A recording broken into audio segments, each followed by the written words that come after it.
Have we had anybody do the Bears yet?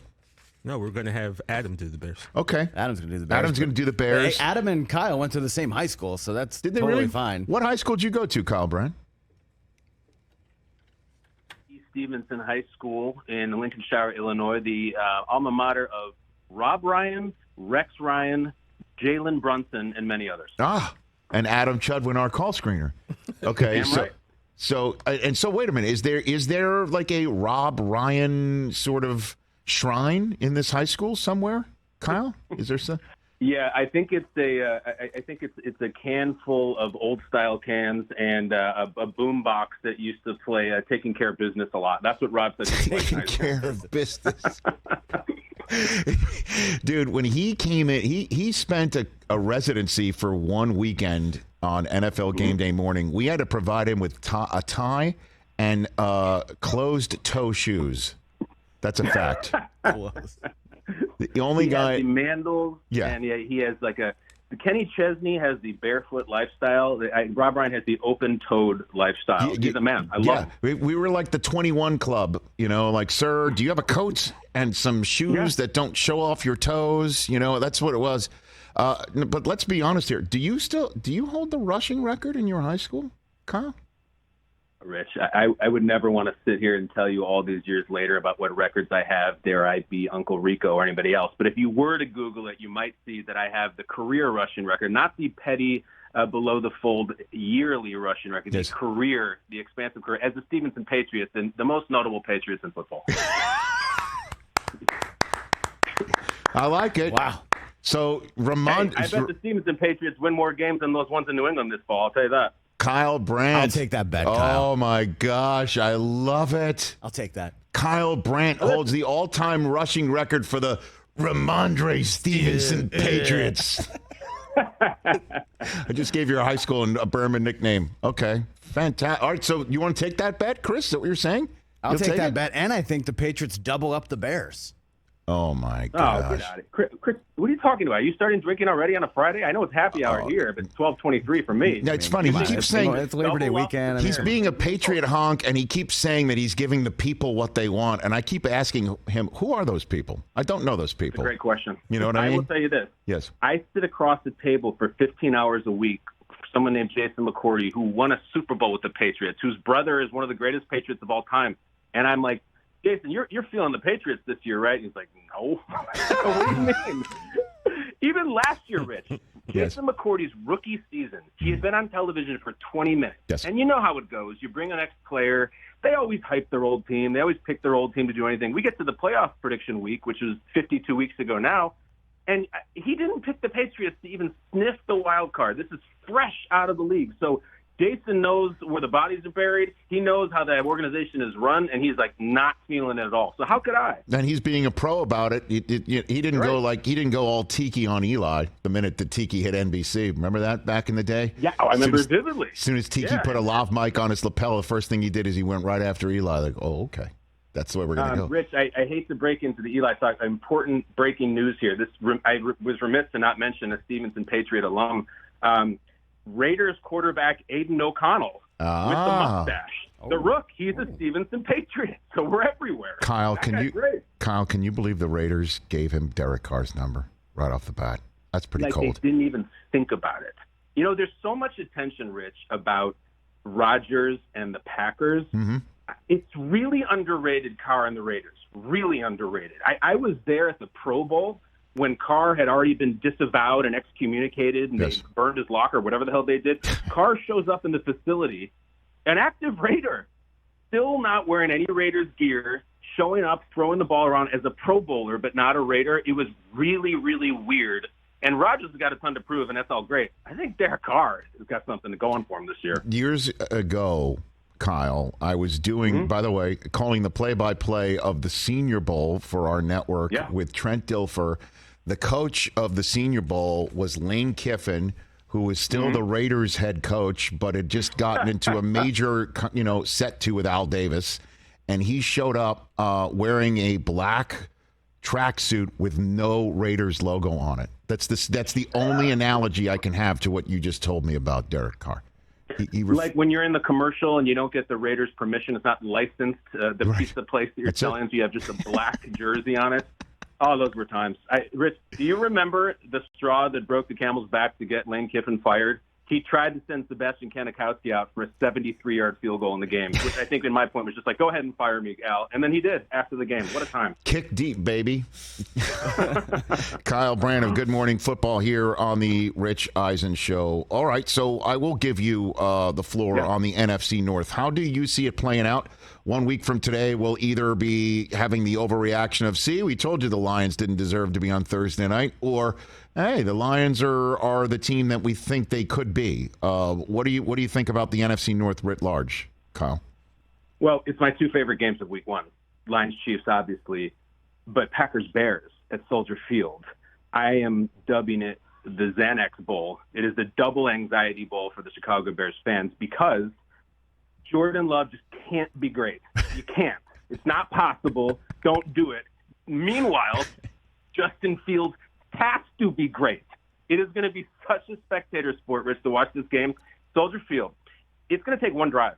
If Jordan Love comes out, and let's say the Bears win the toss and defer, and Love comes out 1st and 10 for the 25, and they go down the field and score a touchdown, it's already on. The terror will start. The city will melt. There is so much anxiety about Jordan Love being really, really good. I'll tell you this, Rich. Back in the day, I'm very close with my father. I know you were too, and it's a very important relationship in sports, the father and son relationship. When I went to college, my dad used to do the Sunday night call where he'd call his son and we'd talk about the games, and he would want to talk about the Bears. My dad, Bob Brandt, lifelong Bears fan, he would call me, and I hadn't even answered the phone yet. And he'd be like, these bleeping Packers and bleeping Favre. He just kills us every bleeping time, that bastard. And his take was always like, I'll tell you this. When Favre finally leaves, we'll finally have a chance to beat those Packers. We'll get him when Favre leaves. And then 20 seconds later, this Sith Lord from Chico comes in. He's even better than Favre. So now I'm talking to Bob, and he's like, now that Rodgers is gone, we'll finally have a chance to beat them. And I'm like, I don't know if we will or not. The Jordan Love thing is, here's the craziest perspective, Rich. We were talking about this in Good Morning Football this week. So the time that Love has sat and he's marinated and learned and improved, imagine right now if Anthony Richardson on the Colts or Bryce Young on the Panthers, imagine if their first start to the season was in 2026. Like they're just going to sit there for 3 years. And meanwhile, imagine if Peyton is still with the Colts and he's learning under him. It's an amazing thing that Love has gone through. And he comes on Soldier Field and starts chucking around and turns it into Lambeau South again. It's going to be the Great Chicago Fire Part 2. People are terrified of it. But is it the Lions division still? What do you think, Kyle? Or does Kirk and his new Johnny Cakes mustache? What do you think there? First of all, the Johnny Cakes reference is amazing. Well, thank you. When Johnny Cakes, when he wants to cook for Johnny Cakes and he says Italian sausage with vinegar peppers, and just click. I love that storyline. I love those actors. And I love this mustache on Kirk. But, Rich, I'm choosing to believe in the Detroit Lions. I'm choosing to believe. Not only am I excited about them, I'm protective of them. Because in this industry, when we're content makers, as you are, as I am, I think it's very convenient, dare I say lazy, to every time the Lions come up, should they have any success, you immediately say, wow, it's been so many years, and they were so terrible for so long. Enough with that. I liken the Lions right now to a guy I call Uncle Lenny. Uncle Lenny is a family member of ours. We've been with him for years. He often shows up in a lot of trouble. He doesn't look good. He's got his car repossessed. He was part of the sting. He shows up every year on Thanksgiving, and you're always worried how Lenny's going to show up. You love Lenny, but his life has been a disaster. Well, last year, Uncle Lenny showed up in a suit with a date. He was shaven. He is in shape. And you don't sit down with Uncle Lenny and say, Lenny, you look great now, and I'm really excited about what you're doing, but you've looked terrible for 30 years. You don't do that. You just be excited for Lenny. I think Lenny is in charge of this division. I think Lenny has turned his life around. We don't need to revel in all the past indiscrepancies he's had and discretions. I think Lenny's going to run this thing. I believe in him. I believe in Dan Campbell, and I love Uncle Lenny. I hope everyone else does too. Well, the Norths are fascinating. NFC North, AFC North. Usually it's the Easts and the Wests that get the most attention, and they are getting a lot of attention. The Souths, again, are not rising in our opinionating, which is the exact opposite of college football. I know. But at any rate, what do you think, Kyle Brandt, of Good Morning Football here on the Rich Eisen Show, of the AFC North and how that plays out this year? I think it's the low-hanging fruit as the choice for the best division. And I'm gonna zag a little bit on you, Rich. I think you have your varsity and your junior varsity, with Cincinnati certainly being the captain of the team, and then Baltimore with what they've done. I'm fascinated by the junior varsity, which is an insult to them, to both the Steelers and the Browns, but they're the teams I have my eye on. The Steelers, I'm not good at picking playoff teams, Rich. I'm just not. It's very difficult. Pick the damn Steelers. Just pick them every year. It's going to be scary. I know they didn't make it last year. They've been in the playoffs 7 of the last 10 years. They don't have losing seasons. They have their best player back in T.J. Watt. If you believe in Pickett, that he's an ascending player, I do. If you have trouble picking playoff teams, pick the head coach. The more fascinating one is Cleveland. Now, Cleveland is a strange deal because their last year was bizarre. The conversation topic of their quarterback is complicated at best, undesirable at worst. But they may have one of the best quarterbacks in the league if he does anything like he did 2 years ago. They may have the best pass rusher in the league. They may have the best running back in the league. They have a guy who was a coach of the year who's won in the playoffs. Cleveland is going to matter this year. I am not just going to roll over and say, oh, and Burrow will just mow everybody down and Lamar will Lamar. I like Cleveland and Pittsburgh a lot, maybe even enough to put them both in the playoffs. How does the Jets season play out? Tell me how my emotions are going to be toyed with or finally met in a happy way. What do you got for me? What was it that the Khaleesi used to say, Rich? Dracarys? Mm-hmm. I think it's going to work. I believe in Rodgers. I think he's going to be the story of the year. And I know that, listen, people they're calling us and tweeting us on the show, Rich, saying they're throwing up. They're vomiting in all the Jets talk and the Rodgers talk. I couldn't care less. It is an incredible story, and the games haven't even started yet. I believe in him. I think he is in the best shape he's been in years. He's glowing and waxing philosophically about how happy he is. And he did this monologue this week about how thrilled he is and how he feels like he's living inside of a dream. Now, I don't know how much of that is just posturing for the Packers, probably about 50%. But I think he is so happy, and he was so miserable last year. He is a 4-time MVP who's going to be in contention for a 5th. I believe. I know a lot of people say it's going to explode. I do not think it's going to. I think they're going to be big time this year. And I don't understand. And I know they're people might have Rodgers fatigue, right? Mm-hmm. Or not might. A lot of people do. But you just compared the Lions, if I'm not mistaken, earlier in this conversation, Kyle Brandt, to Uncle Lenny showing up and looking great. And just be happy for Uncle Lenny, yep. Right? Yeah. Why aren't the Jets Uncle Lenny? You know what I mean? Like, it's the difference between the Jets Uncle Lenny and the Lions Uncle Lenny is the Jets have won Super Bowl, but it was the one that broke up Starr and Lombardi's streak, right? To start this whole thing. And also, the difference is the Lions Uncle Lenny never on Thanksgiving showed up to the family dinner and ran his face into the ass of his offensive lineman. You know what I mean? Like that. So that's what's with the Jets.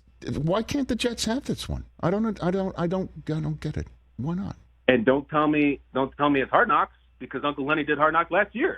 Don't tell me it's because they have a big, strong, proud, muscular head coach, because they both got those things.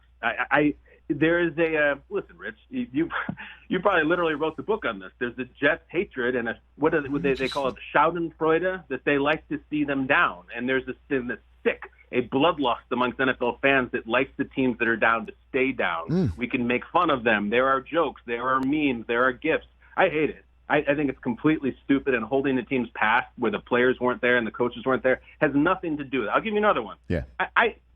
People are just saying, Chargers gonna Charger. If you want to say that Brandon Staley chokes, if you want to say that anybody on the team isn't big time, fine. Don't start bringing up comparisons of the Chargers from the Marty Schottenheimer era or the Phillip Rivers era. It's a different generation. It is the laziest content. If you think this team is going to be bad, fine, but don't because they were bad 20 years ago and lost to the Patriots. I hate that. Kyle Brandt, Good Morning Football. A few minutes left with him right here on the Rich Eisen Show. All right, Kyle, so who's your Super Bowl prediction? I'm going to have to do this on Tuesday's show because it's the preseason preview. What do you got for me, Kyle? Listen, I am bound by my obligation to my Good Morning Football platform to keep that in the Ernst & Young suitcase until next week. I cannot give you a Super Bowl prediction. I will tell you. Let me give you something tasty, Rich. Okay. I already kind of danced around the Browns and Steelers getting into the playoffs thing. Okay. There's a team that I'm tempted to put in the playoffs against all logic. All logic. Everything is saying run from this team. Okay.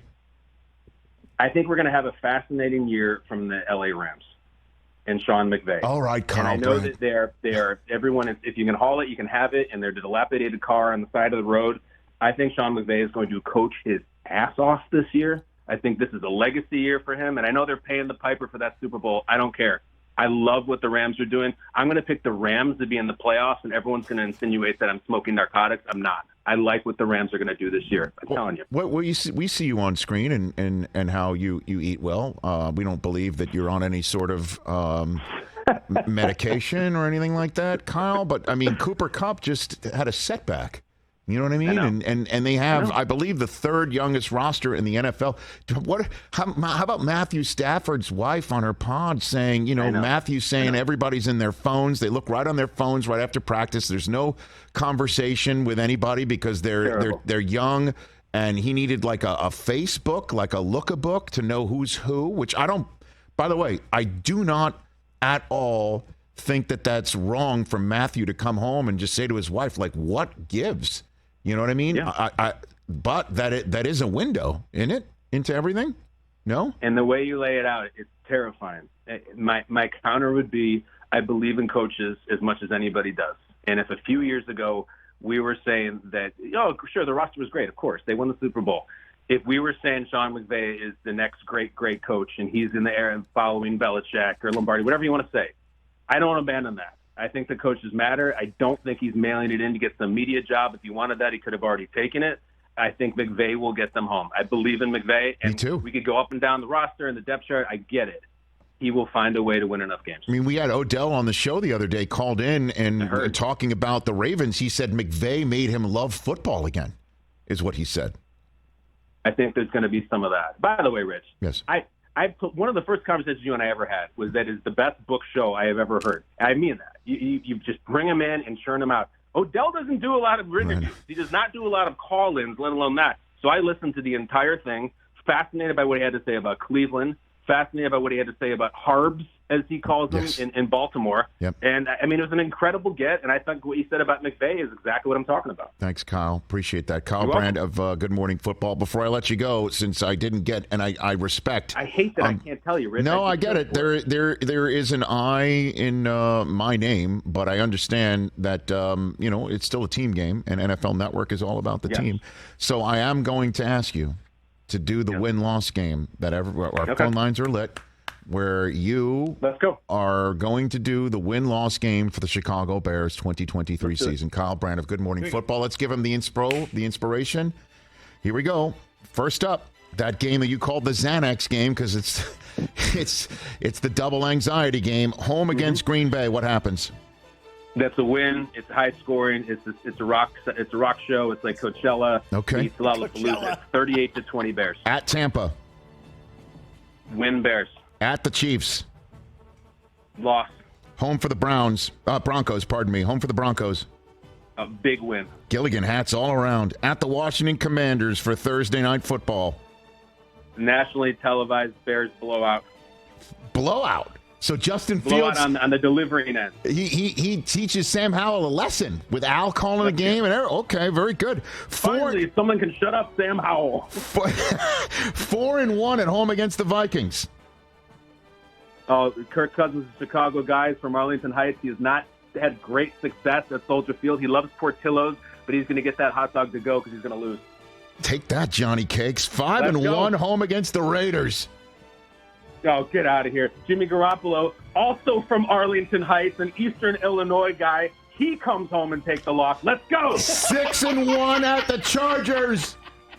That's the Chargers. Oh, come on. We're going to go into SoFi. You know what? They're going to lose that game. That's a setback. The Bears feeling themselves a little bit.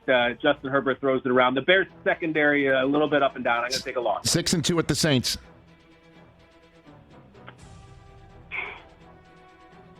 Win in overtime. 7-2, home for the Panthers. They are now the story of the league. Oh, Panthers, that's practically a bye. I love Frank Reich. I like Josh Wow. McCown. They're going to eat him alive. Bears win. Take that, Bryce Young. 8-2 at the Lions. Oh, no, not on the Lenny. Oh, my gosh. There was a time in the Matt Nagy era, the only team they could beat is the Lions. You know what? This one they're going to lose. They lose to Detroit, and Uncle Lenny makes a great toast. 8-3 at the Vikings, but it's on a Monday night. Kirk Cousins under the lights. Do you sweep him? Start the Justin Fields MVP talk. Win.